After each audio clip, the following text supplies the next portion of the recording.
إن الحمد لله نحمده ونستعينه ونستغفره ونؤمن به ونتوكل عليه ونعوذ بالله من شرور أنفسنا ومن سيئات أعمالنا من يهده الله فلا مضل له ومن يضلله فلا هادي له وأشهد أن لا إله إلا الله وحده لا شريك له وأشهد أن محمدا عبد الله ورسول الله أرسل إلى الناس كافة بشيرا ونذيرا وداعيا إلى الله بإذنه وسراجا منيرا أما بعد فإن خير الحديث كتاب الله وخير الهدي هدي محمد صلى الله عليه وسلم وشر الأمور محدثاتها وكل محدثة بدعة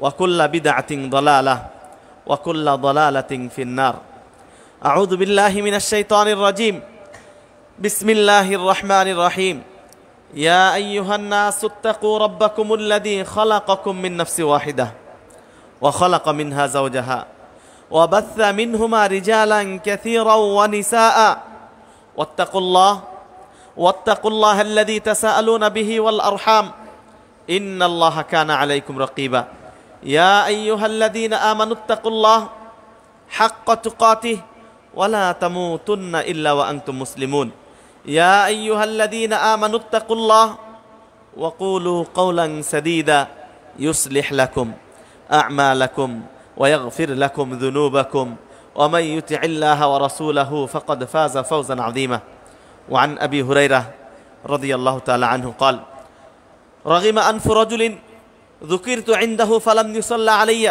ورغم أنف رجل دخل عليه رمضان ثم انسلخ قبل أن يغفر له ورغم أنف رجل أدرك رمضان ورغم أنف رجل أدرك رمضان ثم انسلخ قبل أن يغفر له ورغم أنف رجل أدرك عنده أبواه الكبر فلم يدخله الجنة রাওয়াহু আত-তিরমিযি। প্রশংসা গুণগান যাবতীয় সিফত সানা একমাত্র মহিয়ান গরিয়ান আল্লাহ সুবহানাহু ওয়া তাআলার জন্য, যে মহান আল্লাহ সুবহানাহু ওয়া তাআলা শয়তানের সাথে চ্যালেঞ্জ করে আদম সন্তানকে মাফ করার জন্য, তার বান্দাদেরকে ক্ষমা করে দেওয়ার জন্য একটা সুবর্ণ সুযোগ দিয়েছেন। সেই সুবর্ণ সুযোগটা আমরা পেয়েছি। এই জন্য সেই আল্লাহ সুবহানাহু ওয়া তাআলার কৃতজ্ঞতা আদায় করে অন্তরের অন্তঃস্থল থেকে কালিমাতু শুকর আদায় করে বলি আলহামদুলিল্লাহ। সালাত ও সালাম বর্ষিত হোক সেই হাবিবের উপর, যে হাবিব সাল্লাল্লাহু আলাইহি ওয়াসাল্লামের উপর একবার দরুদ পাঠ করলে 10টা রহমত নাজিল হয়। যে হাবিব সাল্লাল্লাহু আলাইহি ওয়াসাল্লামের উপর একবার দরুদ পাঠ করলে 10টা মর্যাদা বৃদ্ধি পায়। যে হাবিব সাল্লাল্লাহু আলাইহি ওয়াসাল্লামের উপর দরুদ পাঠ করলে আল্লাহ রাব্বুল আলামিন আপনার দুশ্চিন্তা দূর করে দেন। যে হাবিব সাল্লাল্লাহু আলাইহি ওয়াসাল্লামের উপর দরুদ পাঠ করলে কিয়ামতের দিন তার শাফাআত পাওয়া যায়। যে হাবিব সাল্লাল্লাহু আলাইহি ওয়াসাল্লামের উপর দরুদ পাঠ করলে আল্লাহ রাব্বুল আলামিন আপনার মর্যাদা বৃদ্ধি করে দেন। সেই হাবিবের উপর আমরা একবার সালাত ও সালাম পাঠ করি। আল্লাহুম্মা সাল্লি আলা মুহাম্মদ ওয়া আলা আলি মুহাম্মদ কামা সাল্লাইতা আলা ইব্রাহিম ওয়া আলা আলি ইব্রাহিম ইন্নাকা হামিদুম মাজিদ। আল্লাহুম্মা বারিক আলা মুহাম্মদ ওয়া আলা আলি মুহাম্মদ কামা বারাকতা আলা ইব্রাহিম ওয়া আলা আলি ইব্রাহিম ইন্নাকা হামিদুম মাজিদ। উপস্থিত হামজা রাদিয়াল্লাহু তাআলা আনহু কমপ্লেক্সের সম্মানিত মুসল্লিয়ান একরাম, ছাত্র ভাই বন্ধুগণ, পর্দার অন্তরালের মা ও বোনেরা, আজকে আমাকে যে বিষয় নিয়ে কথা বলতে বলা হয়েছে, বিষয়টি হলো সাদাকাতুল ফিত্র ও ঈদের প্রস্তুতি। আমি এই বিষয়টা সামনে রেখে কিছু কথা বলে আজকের খুতবার ইতি টানার চেষ্টা করব। তৌফিক দাতা আল্লাহ সুবহানাহু ওয়া তাআলা, আল্লাহর কাছে তৌফিক কামনা করছি। যেভাবে শুআইব আলাইহিস সালাতু ওয়াস সালাম আল্লাহর কাছে তৌফিক চেয়েছিল, ওমা তৌফিকি ইল্লা বিল্লাহ আলাইহি তাওয়াক্কালতু ওয়া ইলাইহি উনিব। প্রিয় ভাইয়ের আমার, সাদাকা একটা আম ভাষা। সাদাকা মানে দান। সাদাকা দুই প্রকারের, সাদাকা মানে জাকাত, সাদাকা মানে দান, সাদাকা মানে সাদকাতুল ফিতর। আল্লাহ রাব্বুল আলামিন রমজানটা আপনাকে দিয়েছেন শয়তানের সাথে চ্যালেঞ্জ করে। শয়তান যখন আদম আলাইহিস সালাতু ওয়াস সালামকে সিজদা দিতে অস্বীকার করলো, কখন? আল্লাহ রাব্বুল আলামিন বললেন, ওয়াইদ ক্বালা রাব্বুকা লিল মালাইকা ইন্নী জাইলুন ফিল আরদি খলিফা ক্বালু আতাজআলু ফিহা মান ইফসিদু ফিহা ওয়া ইয়াসফিকুদ দিমা ওয়া নাহনু নুসাব্বিহু বিহামদিকা ওয়া নুকদ্দিসু লাক। বলল, ফেরেশতারা, এমন মানুষ বানাবেন আল্লাহ, এমন খলিফা প্রতিনিধি বানাবেন যারা ইয়াসফিকুদ দিমা, মারামারি করবে, কাটাকাটি করবে, হাঙ্গামা করবে, দাঙ্গামা করবে, ঝগড়া ফাসাদ ইত্যাদি করবে। কি দরকার আছে? ওয়া নাহনু নুসাব্বিহু বিহামদিকা ওয়া নুকদ্দিসু লাক, আমরাই তো আপনার তাসবিহ তাহলিল করতেই থাকি।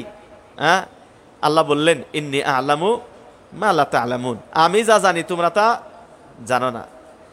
আল্লাহ রাব্বুল আলামিন আদম আলাইহিস সালাতু ওয়াস সালামকে সৃষ্টি করলেন, করার পর তিনি অর্ডার করলেন, উসজুদু লি আদম, আদমকে সিজদা করো।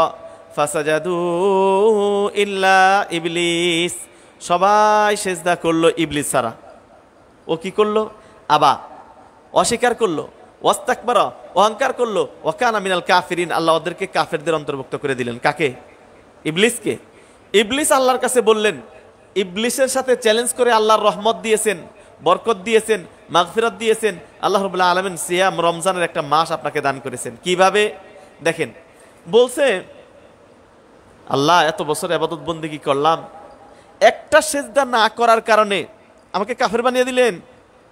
হ্যাঁ, আমার কিছু চাওয়ার আছে, ইবাদতের বিনিময় আমি চাই। আল্লাহ রাব্বুল আলামিন বলেন, তুমি চাও, তোমাকে সব দেওয়া হবে, যা চাবে তাই দেওয়া হবে, তুমি চাও। আল্লাহর কাছে ইবলিস কিছু জিনিস চায়। কি জিনিস চায়? কোরআনের ভাষায় শুনেন, মজা লাগবে। চায়, আল্লাহর কাছে বলেন, আনজিরনি ইলা ইয়াউমি ইউবাসুন, আল্লাহ এতদিন ইবাদত বন্দেগী করলাম, একটা সিজদায় শুধু দেই নাই, যার কারণে কাফের বানিয়ে দিলেন। আমার ইবাদতের বিনিময়ে আমি কিয়ামত দিবস পর্যন্ত হায়াত চাই। শয়তান আল্লাহর কাছ থেকে কি চেয়ে নিল? লম্বা হায়াত। আনজিরনি ইলা ইয়াউমি ইউবাসুন, ইয়াউমি ইউবাসুন মানে পুনরুত্থান দিবস পর্যন্ত আমি হায়াত চাই। আল্লাহ কি বললেন? ক্বালা ইন্নাকা মিনাল মুনজারিন, আল্লাহ বললেন, ঠিক আছে, তোমাকে কিয়ামত দিবস পর্যন্ত হায়াত দেওয়া হলো। তাহলে শয়তানের হায়াত, শয়তানের হায়াত কিয়ামত পর্যন্ত। আল্লাহর ভাষায় আল্লাহ বলেন, আর কি চাও? তুমি যা চাও তাই দেওয়া হবে। এইবার হ্যাঁ, ইবলিস আল্লাহর কাছে চাচ্ছে আরো কিছু চাই। বলে কি চাও? বলে আমি যেন মাজরাদ দাম, মানুষের রক্ত যেখান দিয়ে প্রবাহিত হয়, মানে আপনি যে তাকাইছেন এই চোখের ভিতর দিয়ে সূক্ষ্ম একটা রগ আছে, হ্যাঁ, রক্ত চলাচল করে, আমি যেন মাজরাদ দাম, মানুষের রক্ত যেখান দিয়ে চলাচল করে ওখান দিয়েও যেন আমি চলাচল করতে পারি। আল্লাহ ওটাও দিয়ে দিলেন। আল্লাহ আর কি চাও? বলে আমি যেন ডানে যেতে পারি, বামে যেতে পারি, সামনে যেতে পারি। আল্লাহ তাও দিয়ে দিলেন। মানে শয়তান মুহূর্তের ভিতরে আপনার মস্তিষ্কে, আপনার চোখে, আপনার রন্ধ্রে রন্ধ্রে রগের ভিতরে আপনার রক্তের সাথে মিশে যেতে পারে, এ ক্ষমতা শয়তানের। শয়তান এত ক্ষমতা পাইলো আপনার রক্তে রন্ধ্রে ঢুকতে পারবে, এত শক্তি, এত হায়াত পাইলো, কিয়ামত পর্যন্ত হায়াত পাইলো। আল্লাহ রাব্বুল আলামিন বললেন আমি এত দয়া করে মায়া করে আদম বানাইলাম, হ্যাঁ, এইবার আল্লাহর কাছ থেকে পাওয়ার নেওয়ার পর, মানে আর্মি যেমন পাওয়ার নিছে আল্লাহর কাছ থেকে, শয়তান পাওয়ার নেওয়ার পর এবার শয়তান আল্লাহকে চ্যালেঞ্জ দিতেছে। কি চ্যালেঞ্জ? আল্লাহকে বলতেছেন ক্বালা ফাবিইজ্জাতিকা লাউগবিয়ান্নাহুম আজমাইন। আল্লাহ শক্তি এখন নিয়ে নিছি, আমি মানুষের চোখে ঢুকবো, নাকে ঢুকবো, মস্তিষ্কে ঢুকবো, ওর রক্তে রক্তে ঢুকবো। আমি আপনার ইজ্জতের কসম করে বলছি আপনার কোনো বান্দাকে আপনি পার করতে পারবেন না। লাউগবিয়ান্নাহুম আজমাইন, সকলকে আমি পথভ্রষ্ট করেই ছাড়বো। কার চ্যালেঞ্জ? শয়তানের। দেখেন শয়তান পাওয়ার নিল। কিছুদিন আগেও খালি আমি পাওয়ার চাই, এক ব্যক্তি বলতো আমি পাওয়ার চাই, পাওয়ার দিয়ে সব হয় না। শয়তান পাওয়ার নিল। কেমন পাওয়ার দেখেন, মানে ও মরবে না। তার মানে আমরা অনেকে মনে করে থাকি শয়তান হয়তো মারা গেছে। শয়তান মরে না, ওর হায়াত কিয়ামত পর্যন্ত। কোরআনের ভাষায়, এটা আমার ভাষা না। ইন্নাকা মিনাল মুনজারিন, আল্লাহ বলছেন কিয়ামত দিবস পর্যন্ত তোমার হায়াত। আল্লাহ নবী সাল্লাল্লাহু আলাইহি ওয়াসাল্লাম বলছেন ইন্নাশ শাইতানা ইয়াজরি মাজরাদ দাম, শয়তান চলাচল করে যেখানে রক্ত চলাচল করে ওদিক দিয়েও। প্রিয় ভাইয়ের আমার, এই শয়তান আল্লাহর কাছ থেকে পাওয়ার চেয়ে নিয়ে বললেন লাআকউদান্নাহুম মিন বাইনি আইদিহিম ওয়া মিন খালফিহিম ওয়া আন আইমানিহিম ওয়া আন শামাইলিহিম ওয়া লা তাজিদু আকসারাহুম শাকিরিন। আমি ওর ডানে, আপনার আদম সন্তান এত দয়া করে মায়া করে সৃষ্টি করলেন, যার কারণে আমি পথভ্রষ্ট হইলাম, কাফের হয়ে গেলাম, ইবলিস, আমি ওদেরকে, ওর তার বংশধর কাউকে ছাড়ব না। কি চ্যালেঞ্জ?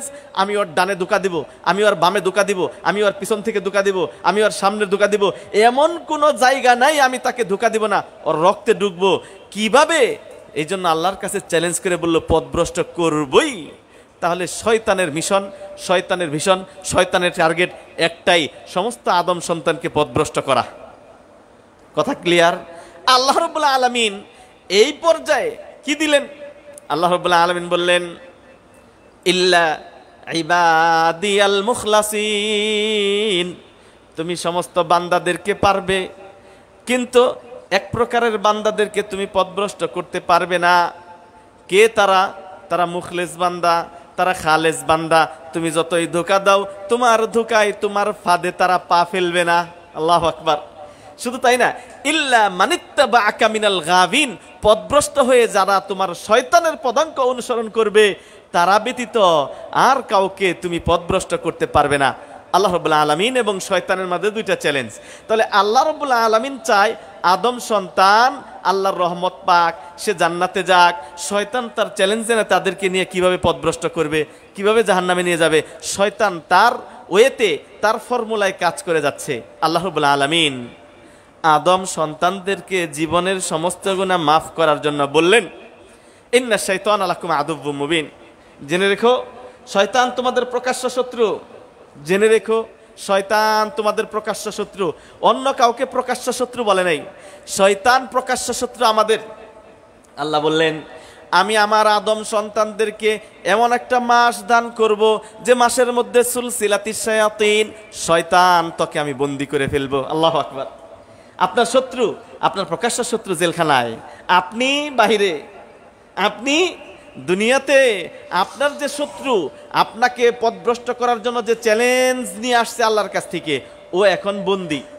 আল্লাহ বলেন সুলসিলাতিশ শায়াতিন সুফিদাতিশ শায়াতিন, যত শয়তান আছে সমস্ত শয়তান গুলাকে আল্লাহ রাব্বুল আলামিন জেলখানায় আবদ্ধ করে ফেলছেন, শিকল দিয়ে বেঁধে ফেলছেন, শিকল দিয়ে, জিনজিরা দিয়ে বেঁধে ফেলছেন।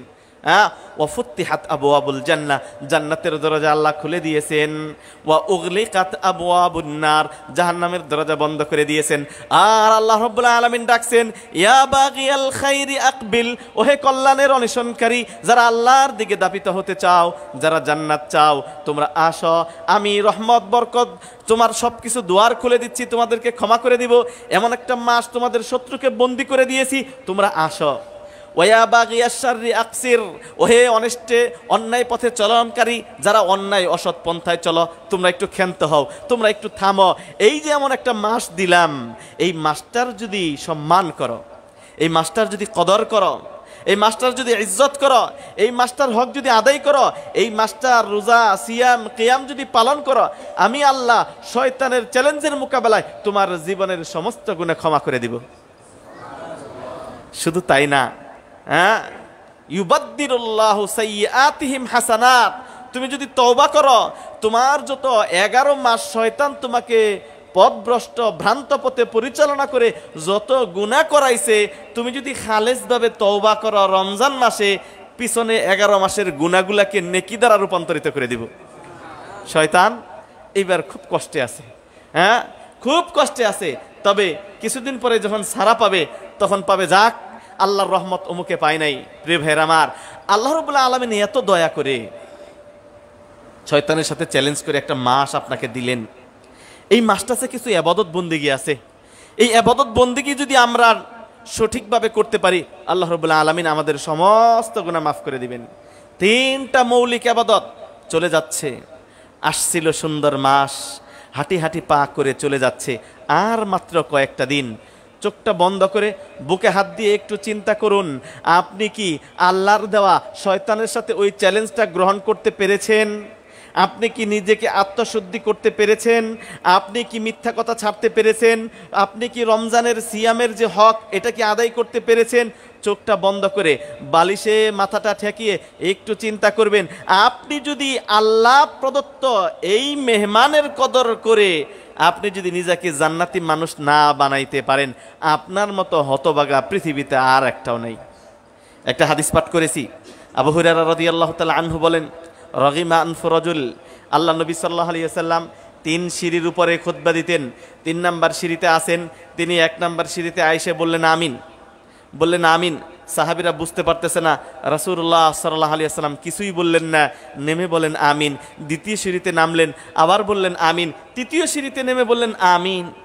নামাজ শেষে আল্লাহ রাসূলকে জিজ্ঞেস করলেন, ইয়া রাসূলুল্লাহ, আপনার বিষয়টা তো বুঝলাম না, আপনি শুধু সিঁড়ি থেকে নামলেন আর আমিন বললেন, ঘটনাটা কি? আল্লাহ নবী সাল্লাল্লাহু আলাইহি ওয়াসাল্লাম বললেন, এইমাত্র আমার কাছে জিবরিল আমিন আগমন করেছে।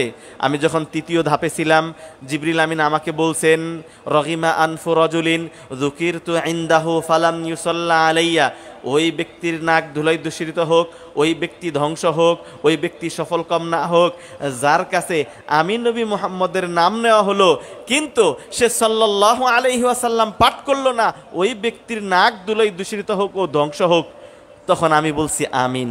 বদদোয়া করলো জিবরিল, আমিন বলল আল্লাহ নবী। এরপরে তিনি বললেন, ওই ব্যক্তির নাক ধুলাই দূষিত হোক যে ব্যক্তি মান আদরাকা রমাদান। সাবধান ভাইরা আমার, এত সুন্দর রহমত বরকত আল্লাহ দিয়েছেন আপনার গুনাহ মাফ করার জন্য। আল্লাহ নবী সাল্লাল্লাহু আলাইহি ওয়াসাল্লাম 2য় সিঁড়িতে যখন আসেন, তিনি বললেন, ওই ব্যক্তির নাক ধুলাই দূষিত হোক, ওই ব্যক্তি ধ্বংস হোক যে ব্যক্তি রমজান পাইল, মান আদরাকা রমাদান সুম্মা সালাকা ক্বাবলা ইগফার লাহ, রমজান পাইল কিন্তু রমজানের বিধিবিধান পালন করে, তারাবি পড়ে, তাহাজ্জুদ পড়ে, কোরআন তেলাওয়াত করে, রমজানের আহকাম, রমজানের হক আদায় করে নিজের গুনাহ খাতাগুলো ক্ষমা করার আগেই তার রমজান চলে গেল, ওই ব্যক্তি ধ্বংস হোক। বড় কঠিন বিষয়। তার মানে আর মাত্র কয়েকটা দিন পর রোজা চলে যাবে। আমি যদি আল্লাহর কাছ থেকে ক্ষমা না পেয়ে থাকি, তাহলে ধ্বংস হোক আমার। দোয়া করেছেন জিবরিল, আমিন বলেছেন নবী সাল্লাল্লাহু আলাইহি ওয়াসাল্লাম। কত বড় কঠিন! আমি দোয়া করলে কবুল হতেও পারে, নাও হতে পারে, কিন্তু নবী যদি কোনো দোয়া করেন, দোয়ার সাথে সাথে কবুল হয়। আল্লাহ নবীর জীবনে এমন কোন দোয়া করেন নাই যে দোয়া কবুল হয় নাই। আল্লাহর নবীর কোনো দোয়া কবুল হয় নাই এমন কোনো রেকর্ড নাই। আল্লাহ নবী সাল্লাল্লাহু আলাইহি সাল্লাম যে দোয়া করেন সেই দোয়া কবুল হয়। আল্লাহ নবী সাল্লাল্লাহু আলাইহি সাল্লাম বদর যুদ্ধে কিছু বদদোয়া করলেন, বললেন এই জায়গায় অমুক মারা যাবে, এই জায়গায় অমুক মারা যাবে, এই জায়গায় অমুক মারা যাবে। যুদ্ধের পরে আল্লাহ নবী সাল্লাল্লাহু আলাইহি সাল্লামের দেখানো জায়গাগুলোতে সাহাবীরা যেয়ে দেখে আল্লাহ নবী যেখানে মারা যাবে সেখানে যেয়ে দেখে ওই ব্যক্তিরা ওখানেই মারা গেছে। আল্লাহ নবী সাল্লাল্লাহু আলাইহি সাল্লাম বদর যুদ্ধ যখন শুরু হয়ে যায়, কঠিন অবস্থা, রমজান, প্রচণ্ড রোদ আপনারা অনুভব করতেছেন। এইরকম প্রচণ্ড রোদ, কঠিন রোজা রেখে সর্বপ্রথম ইসলামের যে যুদ্ধ সেটার নাম কি? বদর। অল্প সংখ্যক মানুষ বদরের প্রান্তরে যুদ্ধ করতে গেছে কাফেরদের বিশাল সংখ্যার সামনে, তারা অতি অল্প। আল্লাহ নবী সাল্লাল্লাহু আলাইহি ওয়াসাল্লাম হাত উত্তোলন করে দোয়া করছেন, আবু বকর ওমর পাশে দাঁড়িয়ে আছেন। দোয়া করতে করতে আল্লাহুম্মা আহজিবিল আহজাব, আল্লাহ তুমি কাফেরদেরকে ধ্বংস করে দাও, মুসলমানদেরকে বিজয় করো। আল্লাহ ইসলামের চারা সবে মাত্র রোপণ করা হয়ে গেছে, এখন যদি মুসলিমরা পরাজিত হয় এই ইসলাম আর টিকে থাকবে না। আল্লাহর নবী দোয়া করতে করতে চোখ দিয়ে পানি গড়িয়ে পড়তেছে, তার গায়ে যে চাদরটা ছিল চাদরটা পড়ে যাচ্ছে, এত বেশি দোয়া করতেছে যে আবু বকর বলছেন হাসবুকা ইয়া রাসূলুল্লাহ, যথেষ্ট হয়ে গেছে আল্লাহ রাসূল, আপনি যুদ্ধের ময়দানে চলেন। এখন যুদ্ধ শুরু হয়ে গেল, দাঙ্গামা শুরু হয়ে গেল। আল্লাহ রাব্বুল আলামিন মুসলমান অল্প কিছু সংখ্যক মুসলমানদেরকে রাসূলুল্লাহ সাল্লাল্লাহু আলাইহি ওয়াসাল্লামের দুয়ার বরকতে অধিকাংশ কাফের, অধিকাংশ অস্ত্রধারী বিভিন্ন বাহিনীদেরকে তাদেরকে ধ্বংস করে দিয়ে বিজয় ছিনিয়ে আল্লাহ রাব্বুল আলামিন মুসলমানদেরকে দিয়ে দিলেন। আল্লাহ নবী সাল্লাল্লাহু আলাইহি ওয়াসাল্লাম যুদ্ধে গেছেন, তাবুক যুদ্ধে যাওয়ার পরে দেখলেন সেনাবাহিনী নিয়ে, সাহাবীদেরকে নিয়ে যেখানে তিনি তাবু গাড়ছেন ওই জায়গায় একটা মাত্র কূপ থেকে উঠিয়ে পানি খায়। প্রচণ্ড মরুভূমির দেশ, পানি ছাড়া চলে না, প্রচণ্ড তাদেরকে পানি তৃষ্ণা লেগেছে। কূপের মধ্যে যা পানি ছিল অজু গোসল করে পানি শেষ, পানি আর নাই। আল্লাহ নবী সাল্লাল্লাহু আলাইহি সাল্লাম শুধুমাত্র আল্লাহর কাছে দোয়া করলেন, দোয়া করে বিসমিল্লাহ বলে 3 বার থুতু দিলেন। তাবুকের কূপের পানি আল্লাহ রাব্বুল আলামিন বৃদ্ধি করে দিলেন। কূপের পানি উঠতে উঠতে মরুর প্রান্তরে ছড়িয়ে গেল, নিচ থেকে পানি উঠে গড়িয়ে পড়ে গেল, মেশিনের মতো পানি উঠতে লাগলো। আল্লাহ নবী কোনো দোয়া করেছেন কবুল হয় নাই এরকম নাই। ভাইরা আমার সাবধান, রমজানের মাত্র আর কয়েকটা দিন আছে। আল্লাহ নবী বদদোয়া করেছেন, আপনার তওবা করে আপনার গুনাহ যদি মাফ না করতে পারেন, প্রিয় ভাইরা আমার চাইতে হতভাগা আর কেউ নাই। আসলে আমরা একবার একটু তওবা করি, আল্লাহ রাব্বুল আলামিনের কাছে ফিরে যাই। আল্লাহ বাকি যে কয়েকটা দিন আছে এই কয়েকটা দিন যেন আমরা পরিপূর্ণরূপে বিধিবিধানগুলো পালন করে আমরা যেন আমাদের জীবনের গুনাহখাতাগুলো ক্ষমা করে নিতে পারি। আল্লাহ আমাদের সেই তৌফিক দান করুন, আমিন। প্রিয় ভাইরা আমি রমজান কেন্দ্রিক কিছু কথা বলছিলাম। এতগুলা কথা বলার মধ্যে আমরা সিয়াম পালন করেছি, আমরা রোজা রেখেছি, কিয়াম করেছি, আমাদের ভুল ত্রুটি হয়। আমাদের সামনে কয়েকটা আমল আছে। আজকের যে বিষয়টা অত্যন্ত গুরুত্বপূর্ণ একটা বিষয়, আমাকে যে বিষয়টা আলোচনা করতে বলে হয়েছে সেটা হলো সাদাকাতুল ফিতরা। এ সম্পর্কে আমি বিস্তারিত আলোচনা করব। প্রিয় ভাইরা ফিতরা কখন ফরজ হয়েছে, কাদেরকে দিবেন, কতটুক দিবেন, কাদের উপর ফিতরা ফরজ না, কতটুক সম্পদ থাকলে আপনার উপর ফিতরা ফরজ, কি পরিমাণ সম্পদ দিবেন, টাকা না খাদ্য, ইত্যাদি পয়েন্টগুলো নিয়ে আমি সামনে আলোচনা করব। আল্লাহ রাব্বুল আলামিন তৌফিক দান করুন। প্রিয় ভাইরা তার আগে আমি কোরআনের কয়েকটা আয়াত আপনাদেরকে স্মরণ করিয়ে দিচ্ছি। আজকের আলোচনার পূর্বে আজকে যে সমস্ত আলোচনা হবে এর মধ্যে হতে পারে কিছু ব্যতিক্রম। হয়তো আপনি নতুন শুনবেন, অথবা মনে হতে পারে এই কথা তো আগে শুনি নাই, খটকা লাগতে পারে। এই জন্য খটকা দূর করার জন্য আমি কোরআনের 2টা আয়াত আপনাকে স্মরণ করিয়ে দিচ্ছি। আল্লাহ রাব্বুল আলামিন কোরআনুল কারীমে সূরা নিসার স্পষ্ট করে বলছেন, মাইয়ুতিইল্লাহ রাসূলা ফাকাদ আতা আল্লাহ, যে ব্যক্তি আল্লাহর রাসূলের আনুগত্য করলো সে আল্লাহর আনুগত্য করলো।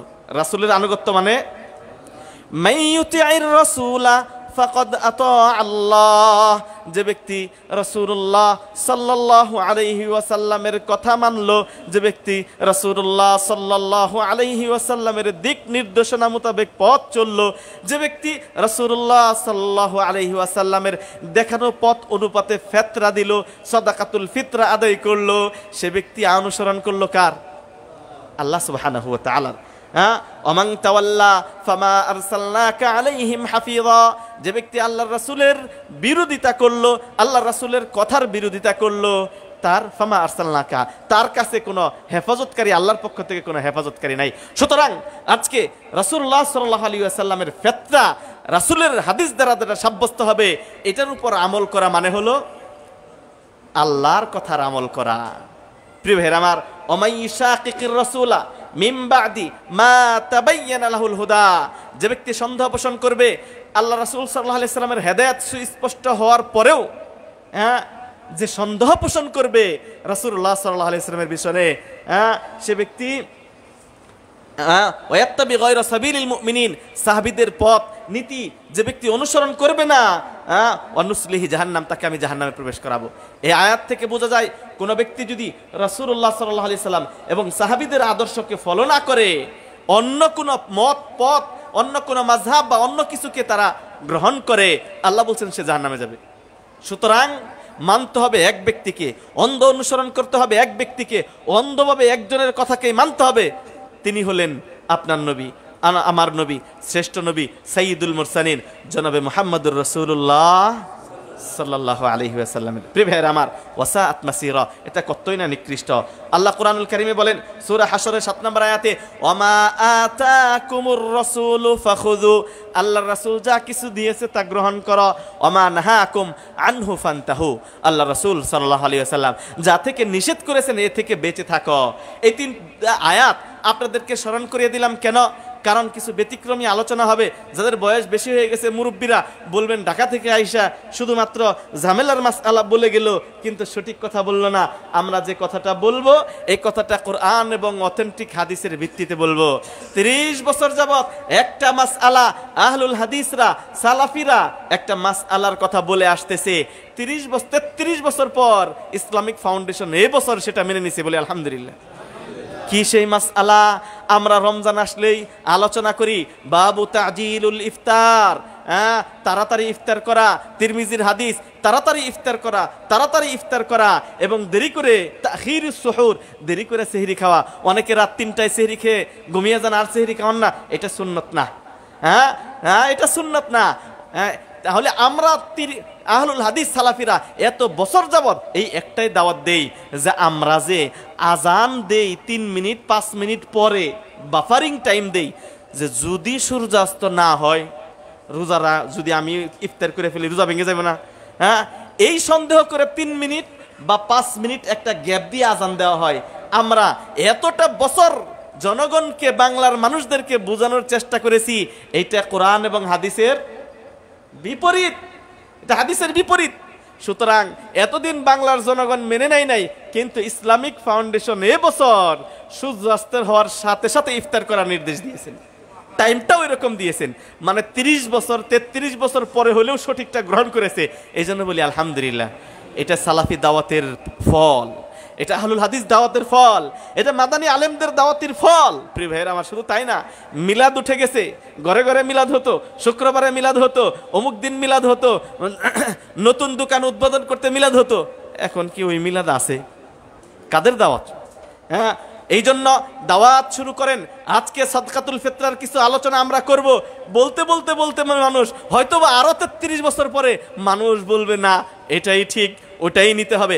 আসুন যাই, সাদকাতুল ফিতরের হুকুম কি? হুকুম হলো ফরজ। আমরা একটা ভুল নীতি আছে আমাদের। ভুল নীতি কি? আমরা মুখে মুখে বলে থাকি আল্লাহ যেটা বলেন, আল্লাহ যেটা নির্দেশ দেন এটা কি? ফরজ। আর নবী যেটা নির্দেশ দেন সুন্নাত, এটা বলি না আমরা। এই নীতিটা ভুল। দেখেন এই হাদিসটা, ফারাদা রাসূলুল্লাহ সাল্লাল্লাহু আলাইহি ওয়াসাল্লাম, আল্লাহর রাসূল ফরজ করেছেন। ফরজ কে করলো? নাকি আল্লাহ করলেন? আল্লাহর রাসূল একদম ফারাজা শব্দ দিয়ে, ফারাদা রাসূলুল্লাহ সাল্লাল্লাহু আলাইহি ওয়াসাল্লাম যাকাতুল ফিত্রি মিন রমাদানা সাআম মিন তামারিন আও সাআম মিন শাঈরিন আলাল আবদি ওয়াল হুররি ওয়াল যাকারি ওয়াল উনসা ওয়াস সাগীরি ওয়াল কাবীরি মিনাল মুসলিমিন ওয়া আমারা বিহা আন তুআদ্দু ক্বাবলা খুরুজিন নাসি ইলা সালাহ। বলছেন আল্লাহর নবী সাল্লাল্লাহু আলাইহি ওয়াসাল্লাম রমজানের ফিতরা ফরজ করেছেন।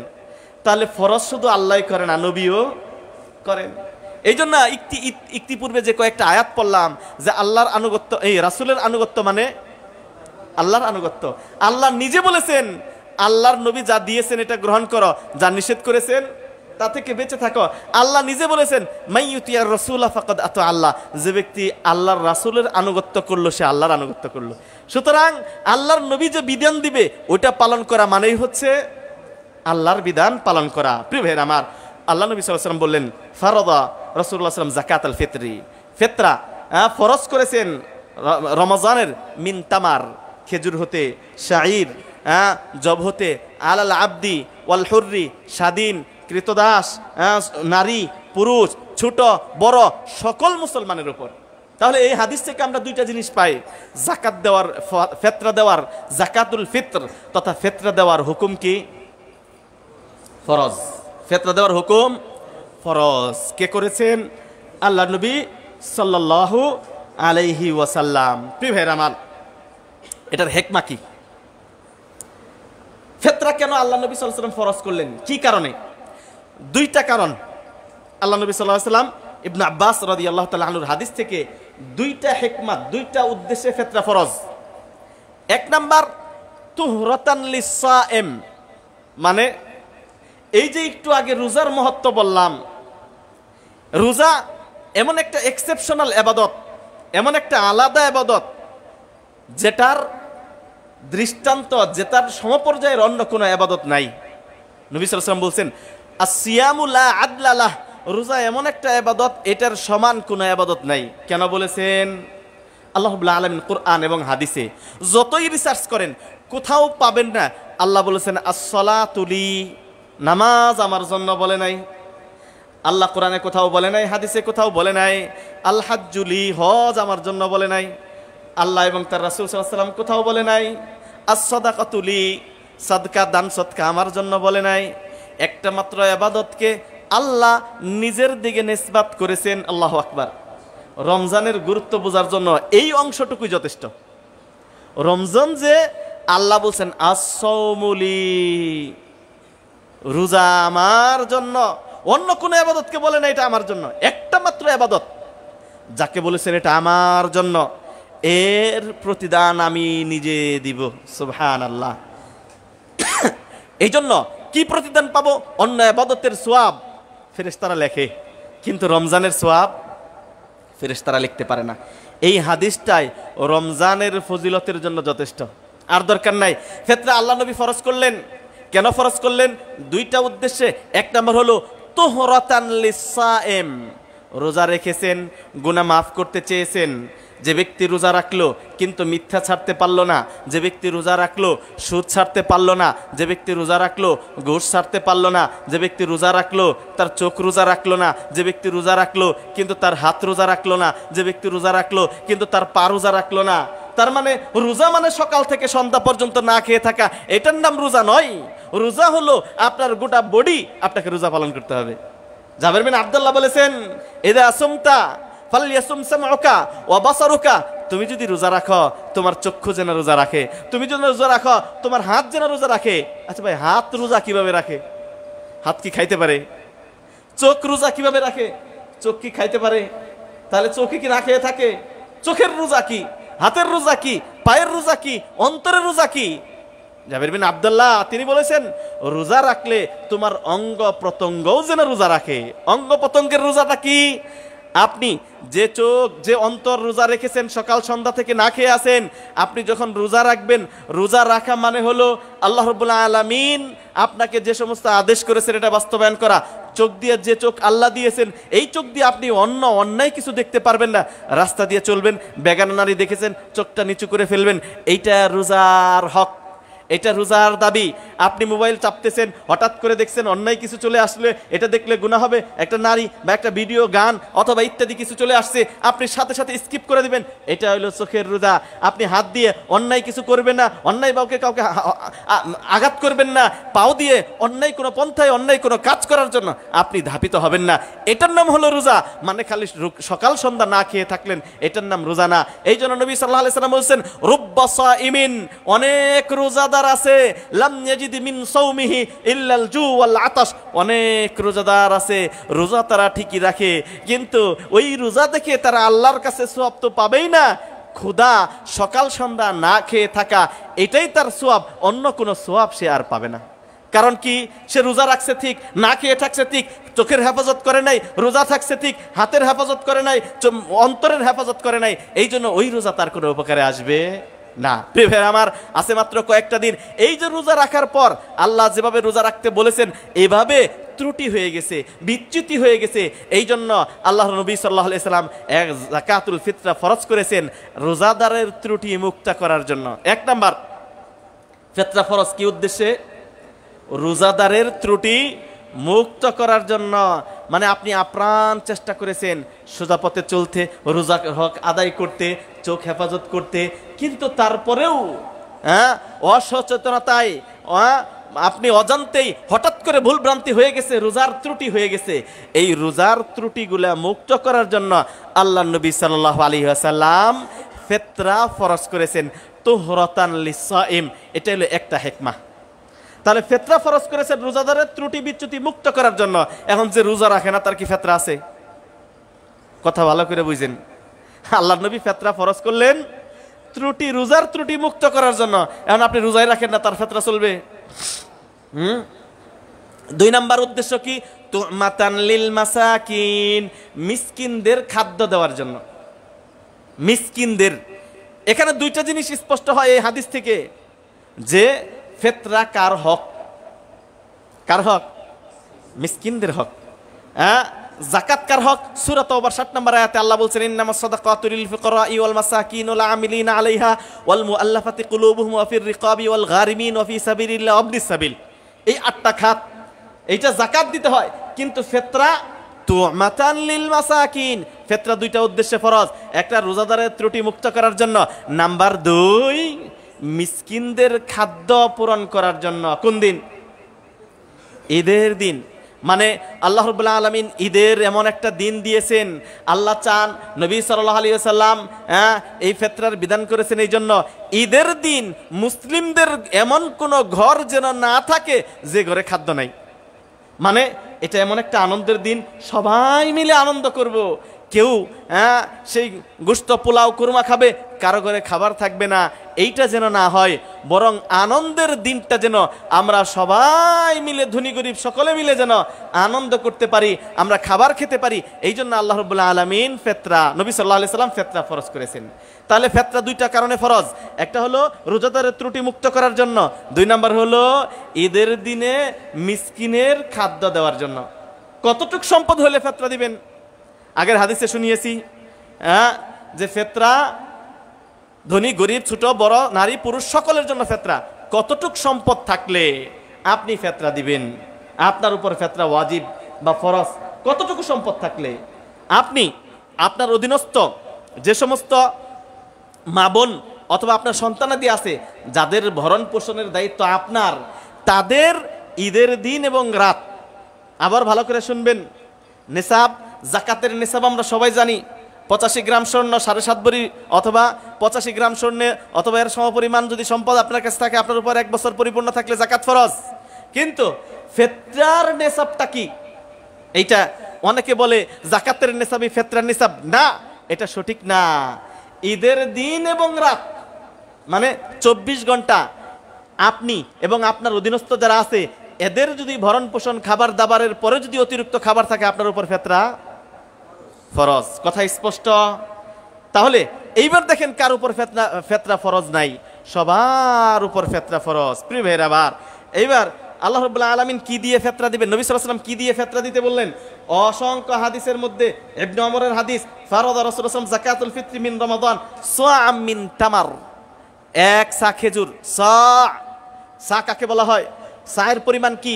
পরিমাণের ক্ষেত্রে অনেকে আমরা 2 কেজি 400, 2 কেজি 500, 3 কেজি ইত্যাদি আলোচনা করি। কারণ এটা ইখতিলাফ হওয়ার মূল কারণ হলো নবী সাল্লাল্লাহু আলাইহি ওয়াসাল্লামের যুগে 1 সা হলো একটা পাত্র। এই পাত্র, আলহামদুলিল্লাহ আমার কাছে একটা পাত্র আমি পেয়েছি। আমি যখন মদিনা ইসলামিক ইউনিভার্সিটিতে পড়ি তখন একটা মুসাবাকা হয়, মানে প্রতিযোগিতা হয়। ওই প্রতিযোগিতায় অংশগ্রহণ করার কারণে আমাকে একটা সা আর রাসূল সাল্লাল্লাহু মদিনার সা, যেটা রাসূল সাল্লাল্লাহু আলাইহি ওয়াসাল্লামের পরিমাপ, ওইটা আমাকে উপহার দেয়।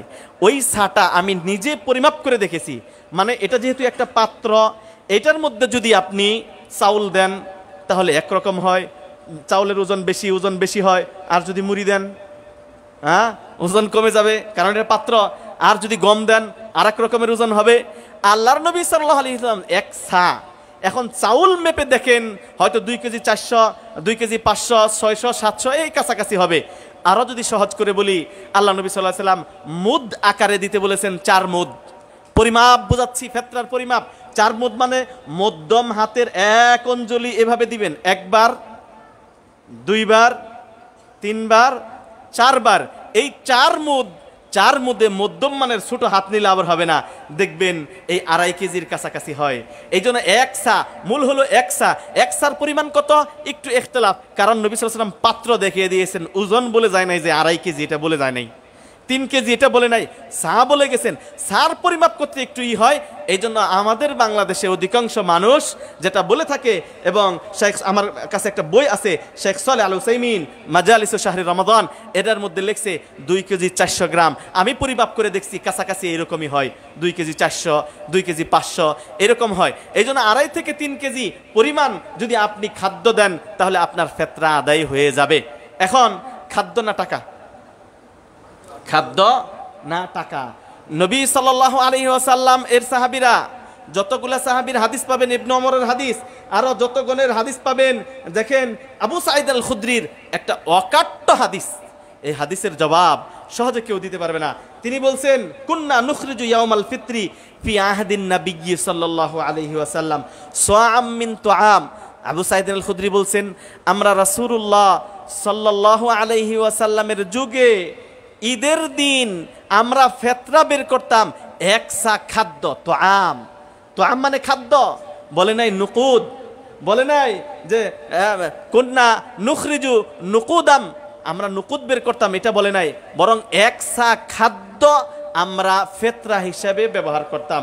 ওয়াকানা তোআমুনা, আর নবী সাল্লাল্লাহু আলাইহি ওয়াসাল্লামের যুগে আমাদের খাদ্য ছিল আশ-শাঈর ওয়াজ-জাবিব ওয়াল আকিত ওয়াত-তামার। এই 4 শ্রেণীর জিনিস আমরা তখন খেয়ে বেঁচে থাকতাম।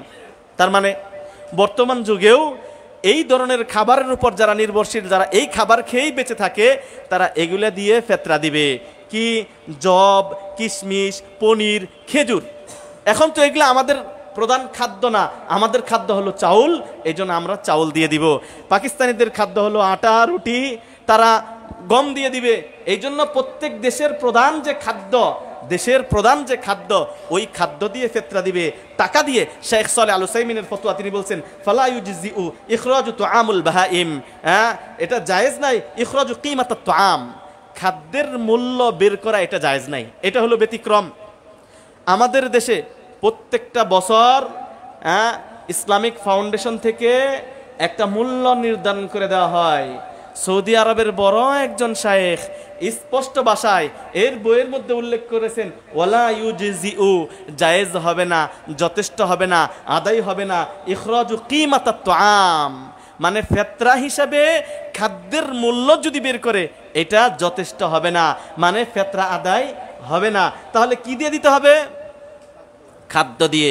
নবী সাল্লাল্লাহু আলাইহি ওয়াসাল্লামের অসংখ্য হাদিসের মধ্যে পাবেন, আলাইকুম বিসুন্নতি ওয়া সুন্নাতিল খুলাফা আর রাশিদিন, তোমাদের উপর আবশ্যক হলো আমার সুন্নতকে আঁকড়ে ধরা, নবী সাল্লাল্লাহু আলাইহি ওয়াসাল্লামের সুন্নতকে আঁকড়ে ধরা, সাহাবীদের সুন্নতকে আঁকড়ে দেওয়া। আবু সাঈদ আল খুদরি তিনি বলছেন, আমরা এটাই বের করতাম। প্রিয় ভাইরা, আবার এই জন্য আমরা কখন দিব এটা বের করার ওয়াক্ত হলো 2টা, একটা হলো আফজাল ওয়াক্ত আর একটা জায়েজ ওয়াক্ত। বের করার কখন বের করবেন, কখন দিবেন, পরিমাপ জানতে পারলেন। 1 সা ফরজ করেছেন আল্লাহ রাসূল সাল্লাল্লাহু আলাইহি ওয়াসাল্লাম, কি দিয়ে দিবেন জানতে পারলেন, মূল্য দিয়ে চলবে না। এখন দিবেন কখন, কোন টাইমে বের করবেন, এটা সময় হলো 2টা। আবু সাঈদ আল খুদরির হাদিস দেখলেন যে আমরা ঈদের দিন বের করতাম, এই জন্য উত্তম হলো কখন?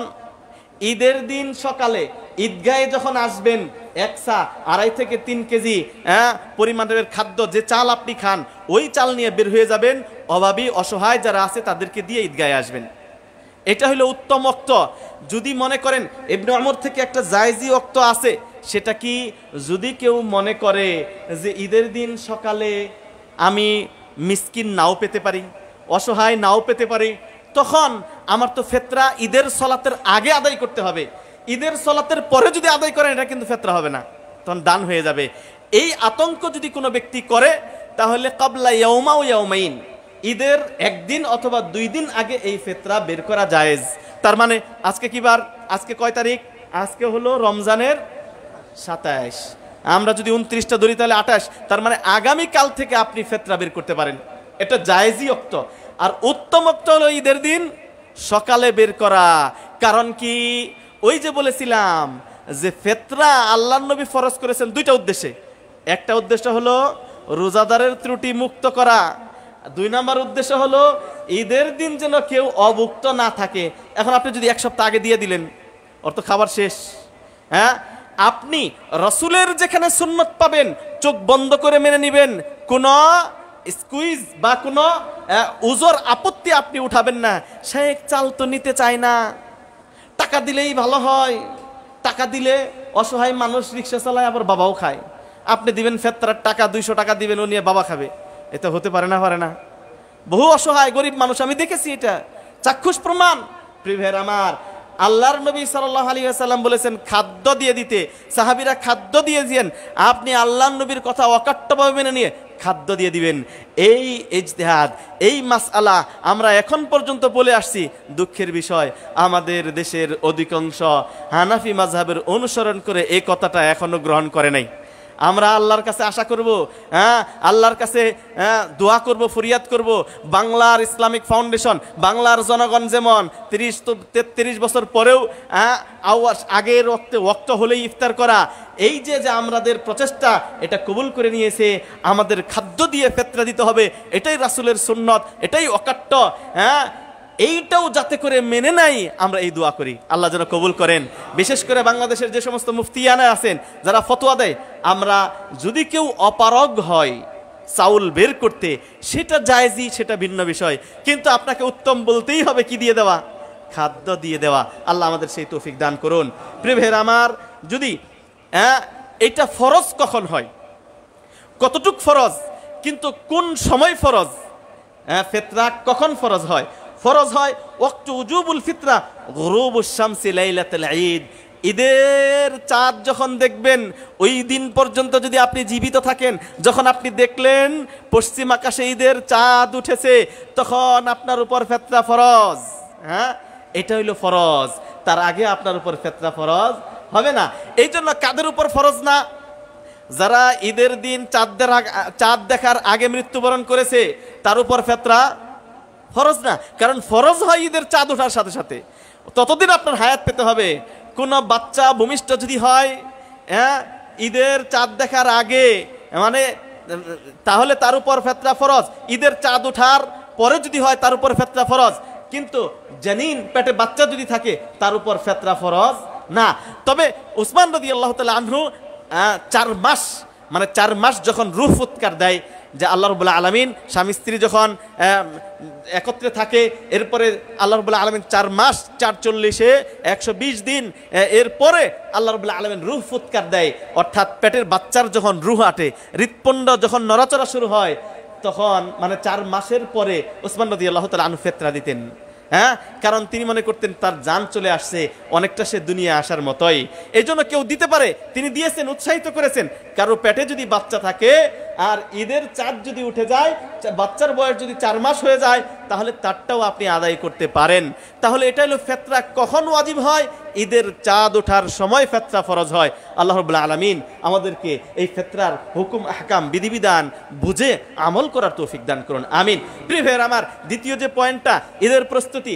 ঈদের প্রস্তুতি আপনি কিভাবে নেবেন? অত্যন্ত সংক্ষিপ্ত আকারে আমি আপনাকে বলছি। আল্লাহ নবী সাল্লাল্লাহু আলাইহি ওয়াসাল্লাম বিশেষ কিছু সুন্নাহ আছে। এক রাস্তা দিয়ে তিনি ঈদগাহে আসতেন, আর এক রাস্তা দিয়ে যেতেন। ঈদগাহে বেশি বেশি তিনি তাকবীর পড়তেন। আর পরস্পরের সাক্ষাতে তিনি বলতেন তাকাব্বালাল্লাহু মিন্না ওয়া মিনকুম। এটা আরেকটা নতুন কথা। আগে আমরা ঈদ মুবারক বলতাম, আগে আমরা গলাগলি করতাম, কোলাকুলি করতাম, কিন্তু এখন শায়েখরা নতুন কথা বলে তাকাব্বালাল্লাহু মিন্না ওয়া মিনকুম। এই যে একটা মাস আপনি কষ্ট করে রোজা পালন করলেন, ঈদের দিন হাসি খুশি, আপনি ঈদের দিন, ঈদুল ফিতরের দিন আপনি মিষ্টান্ন বেজুর কিছু খেজুর খেয়ে বের হতে পারেন, এটা আপনার জন্য সুন্নাহ। ঈদের ঈদুল ফিতরে বেজুর খেজুর খেয়ে, একটা, তিনটা, পাঁচটা খেজুর যদি না পান, যে কোনো মিষ্টান্ন কিছু খেয়ে ঈদগায় বের হবেন। নতুন পোশাক আশাক পরবেন, পুরাতন পোশাক থাকলে ওইটা পরিষ্কার করে খুশি মনে একটা মাস রোজা রাখলেন। আল্লাহ যেন এই রোজাটা কবুল করেন। সাহাবে আইজাম 6 মাস পর্যন্ত এই দোয়া করতেন, তাকাব্বালাল্লাহু মিন্না ওয়া মিনকুম। 6 মাস দোয়া করতেন, আল্লাহুম্মা বাল্লিগনা রমাদান। যদিও হাদিসটা দুর্বল, কিন্তু এই হাদিসের অর্থকতা হলো সাহাবীরা 6 মাস আগে দোয়া করতেন, আল্লাহ রমজান না পাওয়া আমাদেরকে মৃত্যু দিও না। আল্লাহ রমজান চলে যাওয়ার পর 6 মাস পর্যন্ত দোয়া করতেন, আল্লাহ রোজার মধ্যে তেলাওয়াত করেছি, তাহাজ্জুদ পড়েছি, কিয়ামুল লাইল করেছি, দান সদকা করেছি, ইত্যাদি যত আমল করেছি, আল্লাহ আমলগুলোকে কবুল করে নিও। কবুল করার দোয়া করা। কিভাবে বুঝবেন আপনার ইবাদত কবুল হয়েছে কি হয় নাই? রোজা তো রাখলেন, আপনার লাইফ স্টাইলে যদি পরিবর্তন না আসে, আপনি আগে যেমন চলতেন এখনো ওই রকম চলেন, রোজার আগে যেমন চলতেন রোজার মধ্যে একটু পরিবর্তন হয়েছিলেন, রোজার পরে আপনি যেই গতিতে চলছিলেন এখনো ওই গতিতেই যদি আবার চলা শুরু করেন, সুদ খেতেন আবার সুদে অটল থাকেন, ঘুষ খেতেন আবার ঘুষে অটল থাকেন, আপনি সিনেমা, নাচ, গান ইত্যাদি সব কিছুই করতেন, আপনি পাপ কাজের সাথে জড়িত থাকলেন, বুঝতে হবে আপনার ইবাদত কবুল হয়। এবাদত যদি কবুল হয়, এবাদতের প্রভাব আপনার ভিতরে পড়বে। এবাদত, হজ যদি কবুল হয়, হজের প্রভাব আপনার ভিতরে পড়বে। হজের পরে মানুষের একটা বৈপ্লবিক পরিবর্তন হয়ে যায়। এবাদতের পরে রমজানের এত সুন্দর একটা মাস পাওয়ার পর আল্লাহর এবাদত বন্দেগী করে আপনি যদি আল্লাহর কাছে প্রিয় পাত্র হতে পারেন, এর একটা প্রভাব আপনার জীবনে আসবে। আপনি মিথ্যা কথা বলতে গেলে আপনার স্মরণ হবে, রোজার মধ্যে এত এবাদত বন্দেগী করলাম, তওবা পড়লাম, আবার কিভাবে আমি সুদের সাথে জড়িত হবে, আবার আমি কিভাবে ঘুষের সাথে জড়িত হব, আবার আমি কিভাবে সিন্ডিকেট ব্যবসা করব, আবার আমি কিভাবে আল্লাহদ্রোহী কাজ করব, তাহলে আমার ইবাদত বন্দেগী নষ্ট হয়ে যাবে। প্রিয় ভাইয়ের আমার, এই জন্য সাবধান হন। রমজানের পরে রোজার মধ্যে যে সমস্ত ইবাদত বন্দেগী করেছেন, এই ইবাদত বন্দেগীগুলো কন্টিনিউ আপনাকে করতে হবে। আপনি যদি এইগুলা করতে পারেন, এই ইবাদত, এই রমজানের সিয়াম আপনার কবুল হয়েছে। আল্লাহ রাব্বুল আলামিনের কাছে ফরিয়াদ করি, ঈদের দিনে, ঈদের সালাতে আসার আগেই আল্লাহ যেন আমাদের জীবনের সমস্ত গুনাহ খাতাগুলো ক্ষমা করে দেন। আমিন।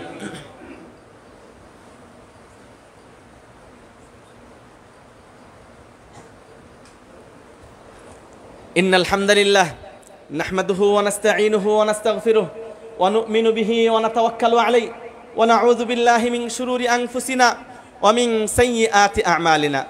মান ইয়াহদিহিল্লাহু ফালা মুদিল্লা লাহু ওয়া মান ইউদ্লিলহু ফালা হাদিয়া লাহু ওয়া আশহাদু আল লা ইলাহা ইল্লাল্লাহ ওয়াহদাহু লা শারীকা লাহু ওয়া আশহাদু আন্না মুহাম্মাদান আবদুল্লাহি ওয়া রাসূলুল্লাহ। প্রাণপ্রিয় মুসল্লিয়ানে কেরাম, রমজানের শেষ প্রান্তে এসে আমরা উপস্থিত হয়েছি। জানি না আগামী বছর রমজান পাবো কিনা। মাত্র কয়েকটা দিন আছে। আপনারা অন্তর থেকে তওবা করুন, অন্তর থেকে আল্লাহমুখী হন। আপনারা নিজেদের পরকালীন পাথেয় গুছান, না হলে ভিন্ন কোনো পথ আমাদের নাই। প্রিয় ভাইরা আমার, আর মাত্র কয়েকটা দিন আছে। আজকে ফেতরাটা যে আলোচনা করলাম, আমরা যেন নবী সাল্লাল্লাহু আলাইহি ওয়াসাল্লাম সুন্নাহ মোতাবেক ফেতরা দিতে পারি, আল্লাহ সেই তৌফিক দান করুন।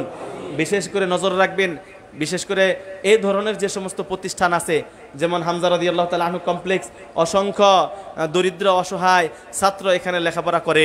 একটা প্রতিষ্ঠান চালানো বড় কষ্ট, বহু কিছু দরকার হয়। আপনারা ফেতরা দিবেন, আপনারা যাকাত দিবেন, আপনারা দান সদকা করবেন, প্রতিষ্ঠানের প্রতি একটু লক্ষ্য রাখবেন। আপনার আত্মীয় স্বজনদেরকে দিবেন, অন্যদেরকে দিবেন, প্রতিষ্ঠানের প্রতি একটু লক্ষ্য রাখবেন। কারণ এই সমস্ত প্রতিষ্ঠানের মাধ্যমেই দিনটা বিজয়ী থাকে, এই সমস্ত প্রতিষ্ঠানের মাধ্যমেই এলেম চর্চা থাকে। এই প্রতিষ্ঠানগুলো যদি উঠে যায়, একটা মাসআলার বিরোধিতা করতেই হয়। যদি একজন বড় শায়েখ, তার সাথে ডক্টর সাইফুল্লাহ, তিনি একটা মাসআলা দিয়েছেন, এতিমখানা মাদ্রাসায় যাকাতের টাকা দেওয়া যাবে না। আমি শায়েখকে সম্মান জানিয়ে তার এই মাসআলার বিরোধিতা করছি, তার এই মাসআলাটা সঠিক হয় নাই। হ্যাঁ, তার কথা মেনে নেওয়া যায়। শায়েখ যদি উদ্দেশ্য নেই যে না, মাদ্রাসা এবং মসজিদ বা এই ধরনের এতিমখানা এটা তো জড় পদার্থ, এটা জড় পদার্থ, মানে এটা একটা বিল্ডিং বা একটা ঘর, ও যাকাত ফেতরা কি নিবে, ও নিতে পারবে না। উদ্দেশ্য যদি এটা হয় যে এই বিল্ডিং বানানো বা ঘর নির্মাণ করা, সেটা শায়েখের কথা ঠিক আছে। কিন্তু উদ্দেশ্য হলো বরং মাদ্রাসার মধ্যে যারা লেখাপড়া করে, এরা যাকাত দেওয়ার খাত 8টা খাতের মধ্যে 5টা খাত এদের পাওয়া যায়। নাম্বার 1, ইন্নামাস সাদাকাতু লিল ফুকারা, ফকির মিসকিনের জন্য। মাদ্রাসা কি ধনীর সন্তান পড়ে? ইদানিং কিছু আছে 2-4টা ধনীর সন্তান দেয়, তা অধিকাংশ না। অধিকাংশ যে দরিদ্র অসহায় টাকা পয়সা দিয়ে চালাতে পারে না। আমি যেহেতু মাদ্রাসা পরিচালনা করি, মাদ্রাসা চালাই, এই জন্য আমি বুঝি কত অভিভাবকের কত অভিযোগ। যারা মাদ্রাসা চালায়, শায়েক বেতন পায় নাই, শায়েক 1000 টাকা কমিয়ে দেন, 500 টাকা কমিয়ে দেন, এই মাসে একটু কমানো যায় না, এই যে 5টা দিন বন্ধ দিয়েছেন, কত রকমের সমস্যা। এই সমস্যা কিন্তু খাবার, হ্যাঁ, যে সমস্ত এতিম অসহায় যারা এই মাদ্রাসায় লেখাপড়া করে তাদের যোগানটা কোথায় থেকে আসবে? আপনি মাদ্রাসায় দিলেন না, কিন্তু মাদ্রাসায় তো ফকির মিসকিনরা লেখাপড়া করে, তো তাদের পিছনে আপনাকে দিতে হবে না? এই জন্য প্রিয় ভাইরা আমার, বিল্ডিং বা ইমারত বা ইত্যাদি ক্ষেত্রে না ব্যবহার করলে এই জন্য ফকির মিসকিন এরা থাকে, এরা হলো ফি সাবিলিল্লাহ, আল্লাহর রাস্তায়। আল্লাহর রাস্তার অর্থ হলো যারা আল্লাহর রাস্তায় যুদ্ধ করে। শুধু তাই না, মান খারাজা ফি তালাবিল ইলমি ফি সাবিলিল্লাহ, যে ব্যক্তি জ্ঞান অন্বেষণের জন্য বের হয় সে আল্লাহর রাস্তায়। সুতরাং আল্লাহর রাস্তায় ইলমের ভাবে যুদ্ধ করা, ইলমের জিহাদ। কোনো ব্যক্তি যদি যুদ্ধ করতে চায়, অস্ত্র চালাতে পারে না, ও যুদ্ধ করতে পারবে? ওর ইলমের ঘাটতি আছে। কাকে মারতে হবে যুদ্ধের ক্ষেত্রে? একজন কাফের অমুসলিমদেরকে, যদি নারী হয়, যদি শিশু হয়, তাদেরকে মারা যাবে না, ইসলামিক বিধান। এখন একজন এই জ্ঞান জানে না, যুদ্ধ বাইজা গেছে, এখন কাফের পাইছে, এখন নারী নাই, শিশু নাই, বৃদ্ধ নাই, সবাইকে মারা শুরু করছে, চলবে? মুসলিম যুদ্ধ করতে পারেন, আপনার সাথে যে কাফের যুদ্ধ করতে আসছে তার সাথে যুদ্ধ করবেন। এই জন্য দেখেন ইন্ডিয়া আমাদের মুসলমানদেরকে, হ্যাঁ, কচু কাটা করতেছে, সব কিছু করতেছে, কিন্তু বাংলাদেশে আমরা কি হিন্দুদেরকে কিছু করছি? করি না, কারণ তারা আমাদের সাথে ফাইট করছে না। কিন্তু যদি আমরা তারা আমাদের সাথে ফাইট করে, তখন আমরা তার সাথে ফাইট করব। এই জন্য এলেম ব্যতীত যুদ্ধও করা যায় না। এই জন্য এলেম চর্চা হয় মাদ্রাসায় 3 ক্যাটাগরির, আরো যদি চান অসংখ্য ক্যাটাগরির। এই জন্য আমি বলবো, মাদ্রাসা মসজিদে যদি না দেন, দিবেন কাকে? কাকে দিবেন? মসজিদের কথা বলছি না, মাদ্রাসা, এতিমখানা, এই ধরনের ডাইরেক্ট ওদেরকে দিবেন না। কিন্তু যে সমস্ত আবার ওই মাদ্রাসাগুলোতে দেওয়া যাবে না যারা সরকারি পৃষ্ঠপোষকতায় চলে, ওই মাদ্রাসাগুলোতে দেওয়া যাবে না যারা ব্যবসার উদ্দেশ্যে মাদ্রাসা দিয়েছে। মাদ্রাসা কয়েক ধরনের, একটা ব্যবসায়িক উদ্দেশ্যে মাদ্রাসা, অর্থাৎ আমি মাদ্রাসা চালাই, এটা লাভ লস আমার, লাভ হইলে আমি নিব, লিল্লাহ মাদ্রাসা না, ওই মাদ্রাসাগুলোতে কিন্তু দেওয়া যাবে না। ওই মাদ্রাসায় দেওয়া যাবে যেখানে অসহায়, দরিদ্র, এতিম, মিসকিন যারা লেখাপড়া করে, হ্যাঁ, এবং মাদ্রাসাটা ব্যবসার উদ্দেশ্যে না, লিল্লাহ, এই সমস্ত প্রতিষ্ঠানে অবশ্যই যাকাত, ফিতরা, দান সদকা ইত্যাদি দেওয়া যাবে। আল্লাহ রাব্বুল আলামিন আমাদেরকে সঠিক মাসআলা বোঝার এবং আমল করার তৌফিক দান করুন। আল্লাহুম্মা আইজাল ইসলাম ওয়াল মুসলিমিন ওয়া আদিল্লাশ শিরকা ওয়াল মুশরিকিন ওয়া দাম্মির আ'দা আদ-দ্বীন ওয়াজআল হাযাল বালাদা আমিনা মুতমাইন্না ওয়া সাইরা বিলাদিল মুসলিমিন। আল্লাহুম্মা আমিন্না আওতানানা, আল্লাহুম্মা আমিন্না আওতানানা। আল্লাহ তুমি আমাদের দেশটাকে নিরাপত্তা দান করো। একজনের কৃতজ্ঞতা আদায় না করলে, অনেকে বলবেন সাহেব আপনারা পাম দেওয়া শুরু করছেন, যে সরকার আছে পাম দেন। প্রিয় ভাইরা আমার ব্যক্তিগত আমি মনে করি, মাল্লাম নেশকুরিল্লাহ লাম নেশকুরিন নাস, যে ব্যক্তি মানুষ, মাল্লাম নেশকুরিন নাস লাম নেশকুরিল্লাহ, যে মানুষের কৃতজ্ঞতা আদায় করে না, সে আল্লাহর কৃতজ্ঞতা আদায় করতে পারে না। এই জন্য আমি কৃতজ্ঞতা আদায় করি আল্লাহ সুবহানাহু ওয়া তাআলার। এরপরে আমাদের বর্তমান যারা প্রশাসনিকের দায়িত্বে আছে, তারা রমজানে এমন স্বস্তিদায়ক একটা রোজা আমি পেয়েছি, আপনারা পেয়েছেন কিনা জানি না। সেহরিতে কারেন্ট আছে, ইফতারিতে কারেন্ট আছে, তারাবি পড়তে যায় কারেন্ট আছে। আপনাদের এই অঞ্চলে কি জানি না। আমার ভাই পাইলে 12 ঘন্টা, 24 ঘন্টায় 12 ঘন্টা কারেন্ট থাকতো না, ইফতারির টাইমে হলে কারেন্ট চলে যেত। আলহামদুলিল্লাহ, এই রমজানটা এরকম হয় নাই। আল্লাহু আকবার। কৃতজ্ঞতা আদায় করবেন না? আল্লাহ বলেন লা ইন শাকারতুম লা আযি, কৃতজ্ঞতা আদায় করলে আল্লাহ বাড়িয়ে দিবেন। হ্যাঁ, এই জন্য আমরা আল্লাহর কৃতজ্ঞতা আদায় করি। অতঃপর যারা এই ম্যানেজমেন্ট করছে, যারা বর্তমান সরকারের, বিশেষ করে নাম ধরে বলি ডক্টর ইউনূসকে আল্লাহ রাব্বুল আলামিন হায়াত দারাজ করুক। প্রিয় ভাইরা আমরা জনগণ, এখানে অনেকে আওয়ামী লীগ, বিএনপি আছেন, খেপে যাবেন আপনি আমার উপরে, শেখ রাজনৈতিক কথা বলেন। প্রিয় ভাইরা আমার, একটু চিন্তা করেন, আওয়ামী লীগ একভাবে চালায়, বিএনপি ওভাবেই চালায়, আমার আপনার কি পরিণাম হয় বলেন? কি লাভ? আমি তো চাই সুষ্ঠু বিদ্যুৎ, আমি চাই ভালো রাস্তা, জিনিসপত্রের দাম কম। এমন জিনিসপত্রের দাম কম আমি বিগত 10-15 বছর এরকম দেখি নাই। টমেটো এখনো 10 টাকা, 15 টাকা, 20 টাকা কেজি। হ্যাঁ, আপনি কোন সবজির মধ্যে সবচেয়ে বেশি দাম ছিল ওই যে 2-1টা জিনিসের, আর অধিকাংশ আমাদের নাগালের মধ্যে, বিশেষ করে আলু 70 টাকা 80 টাকা কেজি আলু গত বছরও খেয়েছি। এই বছর আল্লাহ, হ্যাঁ, রহমত দিয়েছেন, বরকত দিয়েছেন। কেন? এর অনেক ব্যাখ্যা আছে, খুতবার টাইম শেষ। কেন দিলেন? কোন দেশের নারী নেতৃত্ব যদি আসে, ওখানে সফল হবে না বলেছেন রাসূলুল্লাহ সাল্লাল্লাহু আলাইহি সাল্লাম। এখন অনেকে বলবেন যে সিজনটা ভালো, বন্যা হয়েছিল বিদায়ী আল্লাহ বরকত দিয়েছে। বন্যা তো অন্যান্য বছরও হয়েছিল, তাও এটা স্বীকার করবেন না যে আল্লাহ বরকত দিছে। হ্যাঁ, পুরুষ শাসকের জন্য আল্লাহ বারাকা দিছে। গোটা দুনিয়ার মানুষ বাংলাদেশের দিকে আগে সহযোগিতার হাত বাড়িয়ে দিচ্ছে।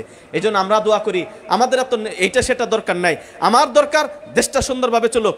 একটা ক্ষেত্রে প্রশাসনিকভাবে দুর্বল ডক্টর ইউনূস এখনো চিন্তায়, কিন্তু এটা পরিকল্পিত, এটা যারা পরিকল্পিত এদেরকে অকার্যকর রাষ্ট্র হিসেবে ঘোষণা করার জন্য এই ব্যবস্থা করতেছে। আল্লাহ তাদের হেদায়েত দান করুন। আল্লাহ এই জন্য আমি খুতবার মধ্যে সবসময় দোয়া করি, আল্লাহুম্মা আমিন্না আওতানানা, আল্লাহ আমার দেশটাকে নিরাপত্তা দান করো। আল্লাহ তোমার নিরাপত্তা চাই, আমরা অন্য কারো নিরাপত্তা চাই না, তুমি আমাদেরকে নিরাপত্তা দাও। আল্লাহ এই দেশটাকে লাল সবুজের পতাকাটাকে একটা আল আম ওয়াস সালাম, নিরাপদ সুন্দর দেশ হিসাবে তুমি কবুল করে নাও। আল্লাহ রাব্বুল আলামিন আমাদের সুখ শান্তিতে বসবাস করার তৌফিক দান করো। আল্লাহ রাব্বুল আলামিন এমন শাসক দাও যিনি ইসলামের পক্ষে কাজ করবে, জনগণের জন্য কাজ করবে, জনগণের নাম বানিয়ে নিজের দল বাড়ি করা এই ধরনের কাজ করবে না, এমন মানুষ তুমি আমাদেরকে দিও না। রব্বানা তাকাব্বাল মিন্না ইন্নাকা আনতাস সামিউল আলিম ওয়া তুব আলাইনা ইন্নাকা আনতাত তাওয়াবুর রহিম। সুবহানা রাব্বিকা রাব্বিল ইজ্জাতি আম্মা ইয়াসিফুন ওয়া সালামুন আলাল মুরসালিন ওয়ালহামদুলিল্লাহি রাব্বিল আলামিন। কুমু লিস-সালাহ।